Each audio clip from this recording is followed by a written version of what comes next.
Dr. Redfield, your comment?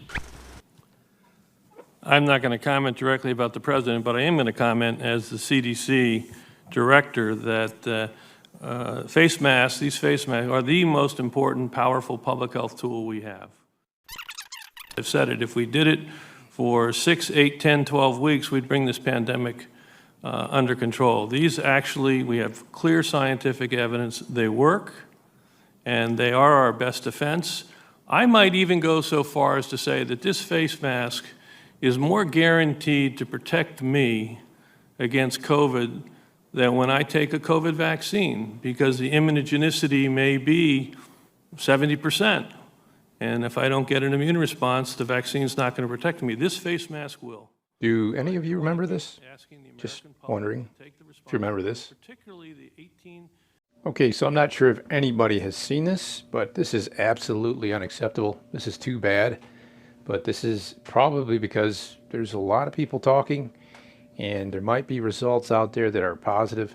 Can't really go into too much. I got to start to use code names. Things are getting a little bit, well, YouTube will hand out strikes without even thinking about it. So we are now calling this Ivan. It'll be now called Ivan on this channel. So this is an opinion in an article called The Battle for Ivan. I'm going to use that name again.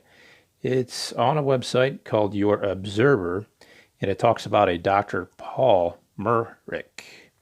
And it refers to Michael Capuzzo and his article, which I have downloaded, and I might just read it for your leisure.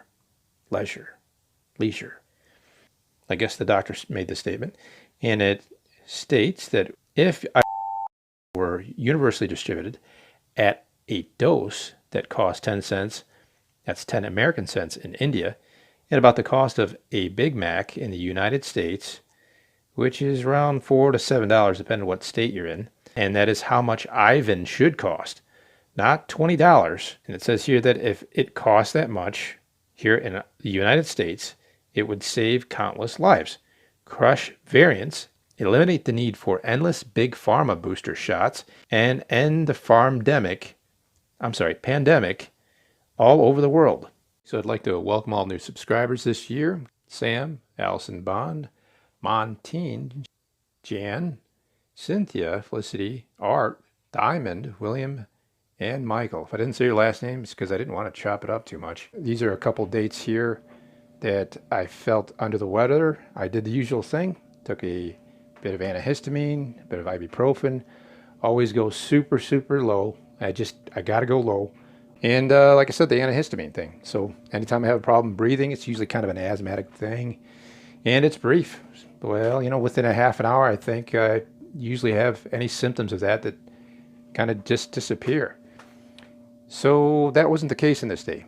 At that point in time, I thought, well, you know what? I like breathing. I couldn't breathe. So I am feeling better. And the question I do have is, what if it was possible, almost like the flu, to have certain virus and not have any life-threatening illness or illness that could cause decrease of health? I think the other term is a decrease in quality of life.